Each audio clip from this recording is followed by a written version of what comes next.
everyone. In the previous class, we had the discussion on different tests like sound velocity test, slag durability test, free swell test, swelling pressure test and void index test. So, now we are towards the end of these test categories, and the last and the most important one is the shear test. As far as the strength characteristics of the rock are concerned, we already have seen the unconfined compressive strength test, tensile strength test. So, the next one is the shear test, in which we are going to get the shear strength characteristic of the intact rocks. So, we have two types of shear tests. Before I start the discussion on the shear test on rocks, let us take a look at the shear test that we conduct in case of the soils. You all know that direct shear tests and triaxial tests are the two types of shear tests that we conduct on soil specimen. In direct shear tests, you have a predefined failure plane, that is a horizontal plane, and you apply a normal load, and then the soil specimen is made to shear along the horizontal plane. That means that the shearing plane, which is the horizontal plane, perpendicular to that you apply a normal load. In case of the triaxial tests, we subject the specimen to all around pressure, and then we increase the axial stresses in order to shear the specimen. So, here in case of rocks, more or less the philosophy is same, but with little bit of difference.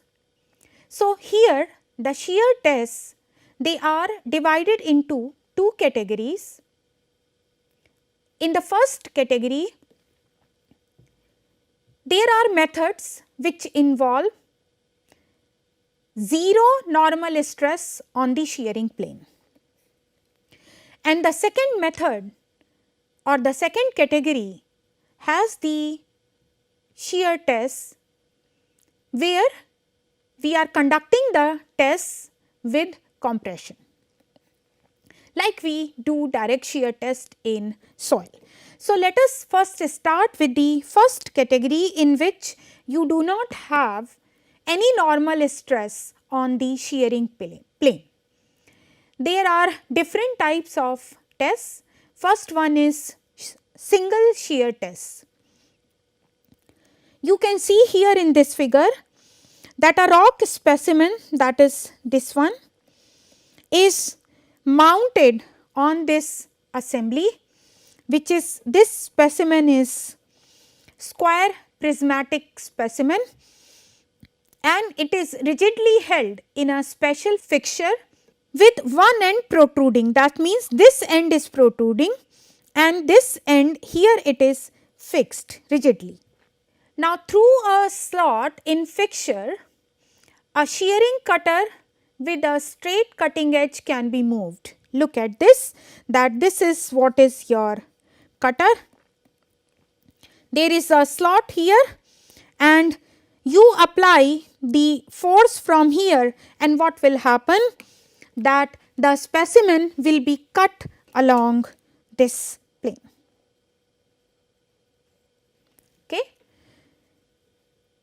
The force which is applied and which is causing it to cut is F, and the shear stress can be obtained as F upon A, that is this expression. A is the area of the cross section of the specimen. So, this is how the shear strength of this specimen can be obtained using single shear test. The advantage of the single shear test is, let us say that you have conducted the test and this portion is out, this has been cut and it is out. Then we can just open these fixtures little bit, just loosen them and replace this specimen in this direction. So, again with the same specimen I can conduct the second round of the test and find out another value of tau, that is f upon a on the same specimen. So, the advantage of this test is it permits several repetition of the tests with the same specimen. There are disadvantages also which are associated with this. When the load F is applied at this cutting edge, what will happen? Because this end is protruding, there are going to be the occurrence of bending stresses which cannot be measured, and there is going to be high stress concentration caused by this cutting edge in the specimen, which we do not want, because the moment such things happen, we are not going to get the actual shear strength characteristic of this rock, which is not desirable. Then comes the double shear test. Philosophy remains the same as the name suggests. In the first case it was single shear test, this is double shear test, means there are going to be two planes through which this specimen will be sheared. So, in this case both the ends of the specimen, so this is what is your rock specimen, both the ends they are held here and they both are resting on the support, that is this is the support. Shearing takes place in two planes, which is caused by a flat end cutter which occupies the entire space between the supports. So, you see these two are the supports, this is the space between these supports. So, this cutter is occupying this whole space which is there in between these two supports. Now, this test when we conduct, there are two planes through which the shearing will take place here, this one and this one. This reduces the tensile stresses which were caused by bending in case of the single shear test.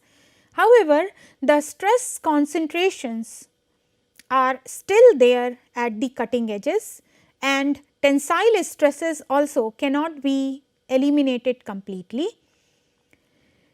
So, what happens because of all these reasons is that the failure does not occur along the theoretical shearing plane, that is it should be ideally along this, but then at an angle to them. The moment this happens, again we are not going to get the correct shear strength characteristic of the rock. This is the expression to be used to obtain the shear strength of this rock specimen. This is the F that is being applied. Why we are dividing it by 2? Because here there are two cutting planes through which the shearing of the specimen is taking place. In case of the double shear test, you cannot repeat the test on the same specimen, because the moment it cuts, so you get 3 portion of the specimen like this. So, in this case cylindrical cores can also be used. So, for that this is the loading equipment is there, and through which here if you just see here, I take this side view. So, here this is a circular hole can be made in the horizontal direction to accommodate the specimen. Then the block is cut into 3 portions. The central portion is loaded and this shear of the portion of the specimen along these 2 planes. So, this is better than the single shear test, but it also has its share of disadvantages. Next category of the test is the punch test. In this case, you need to have the specimen in the form of a flat disc which has a thickness of T and the radius R.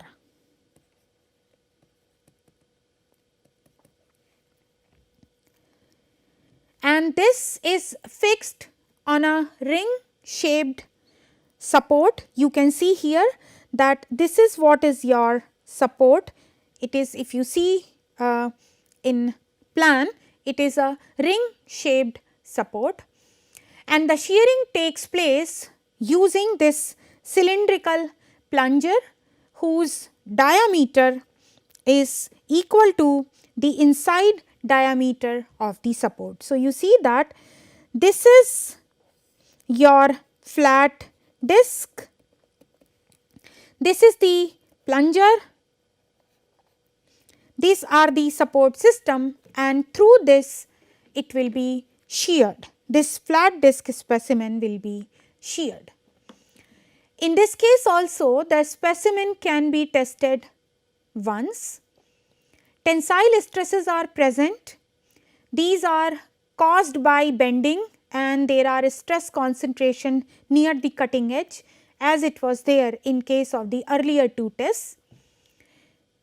But the advantage of this test over the earlier two tests were that the tensile stresses caused by bending, they are to somewhat lesser extent as compared to the single shear test and the double shear test.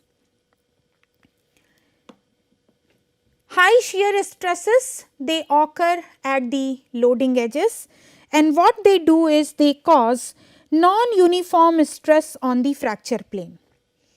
And because of this, this is what happens, that the breaking force becomes much lower than what exactly it is if this would have been the uniform stress distribution and fracture would have developed freely.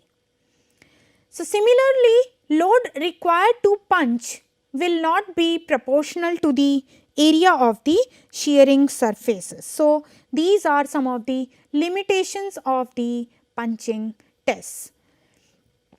The important point from the outcome of these tests where there is no normal stress on the shearing plane. Neither of these tests, single, double and punch tests, they had normal stress on the shearing plane. So, the maximum stress concentration, they were occurring near the loading point onto the surface, and therefore, the condition of surface with respect to cracks and other flaws, they are of primary importance.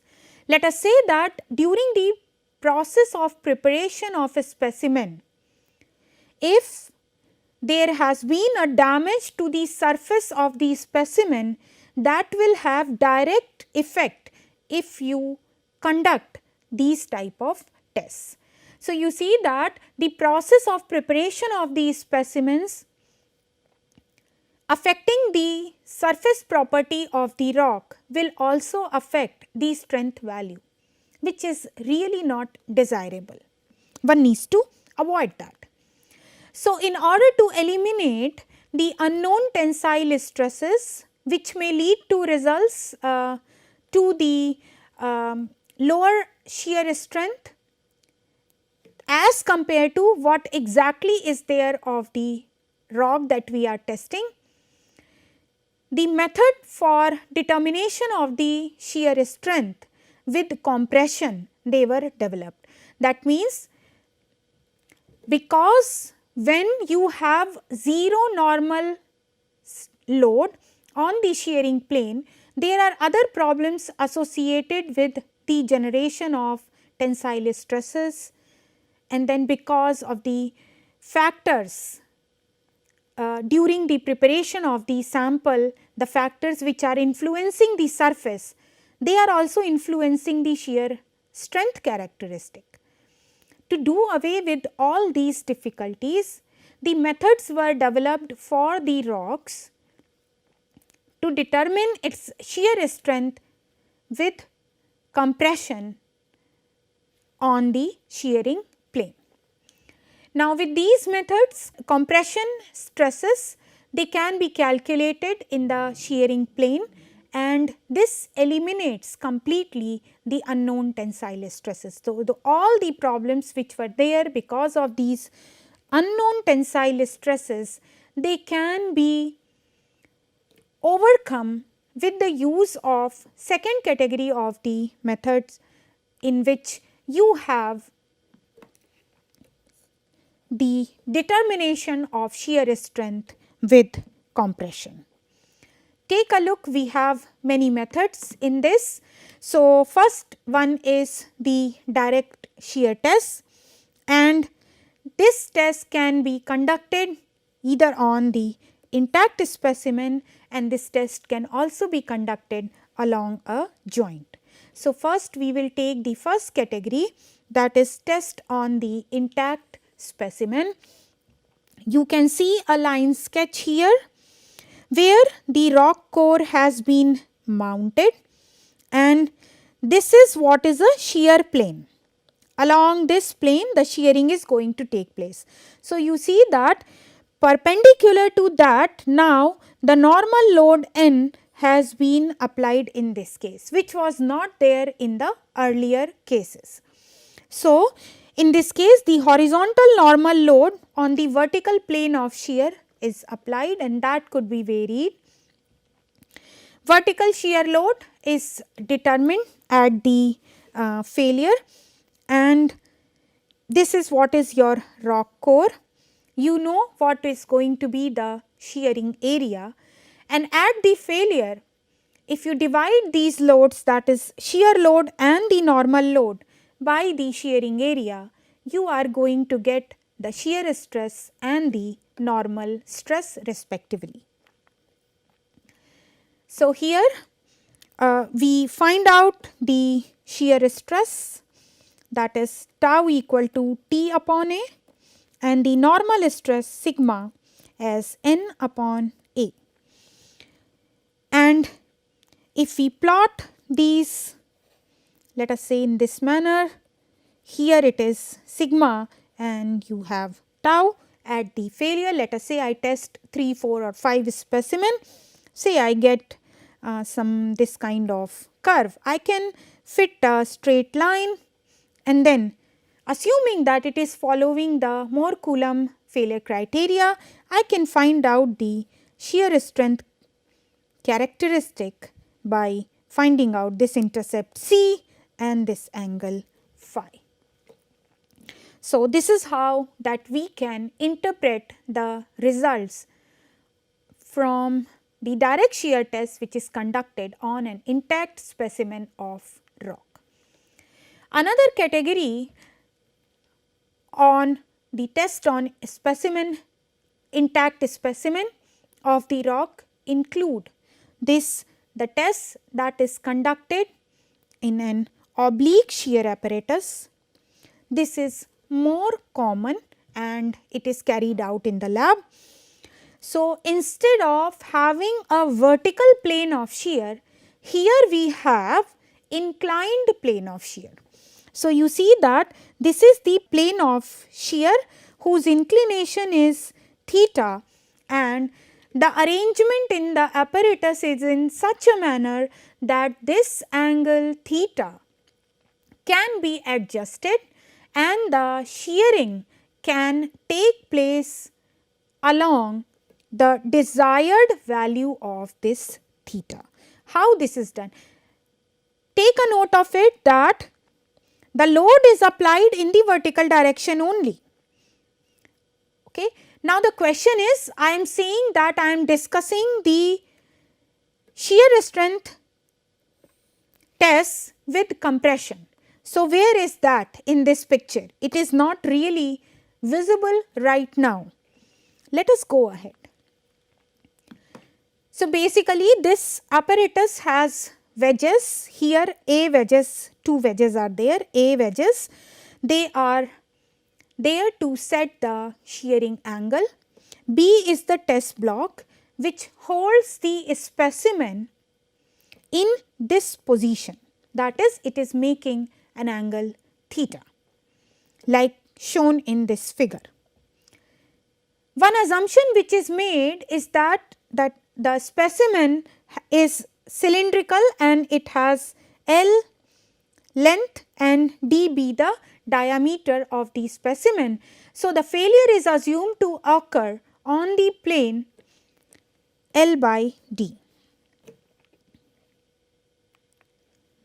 So, what we need to do is we need to find out the component of this vertical load along and normal to the failure plane, and then we can get the shear and the normal stresses at failure, and we can estimate the shear strength parameters. Let us see how this is done. So, you see that we have this plane where this angle is say theta, and on this plane this vertical load is acting, say this is P. So, I can find out the component of this load, that is normal component and the tangential component. So, the normal component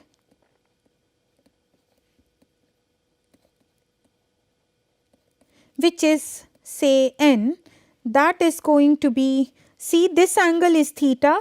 So, this angle will also be theta. So, its component will be P cos of theta, and then we have the tangential component, that is T, which will be P sin of theta. Now, the area along which the failure is assumed to occur is L by D. So, what is going to be the normal stress, that is sigma, that will be P cos of theta divided by L into D, and the shear stress is going to be P sin of theta divided by L into D. Okay. So, this is how, when P is acting in the vertical direction, I will find out the component in the normal and the tangential direction to this plane, and I can find out what is the value of sigma and tau at the failure for this specimen under this oblique shear test. So, what we do the next is we can plot, here is tau and then here you have sigma. So, whatever is the, let us say the value, say I have conducted say 5 tests. So, it looks like as if a linear, a line will fit here. So, accordingly, if it is following the Mohr Coulomb criteria, I can find out the shear strength parameters like this from the test results. So, we discussed about the shear tests, two category of the shear tests.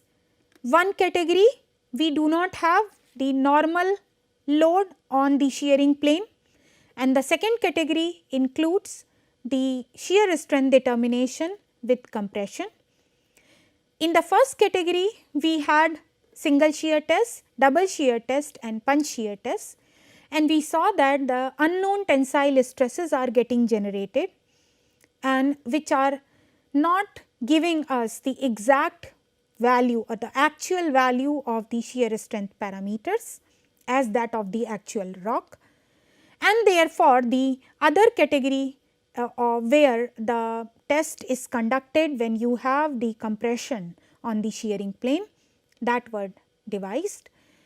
In that one, we started our discussion with the direct shear test, which can be conducted on the intact rock specimen or the jointed rock. That intact rock specimen, we saw that when the plane or the shearing plane is vertical, how this is to be done. If it is inclined, that is oblique shear test, how the test data is to be analyzed, that I explained to you.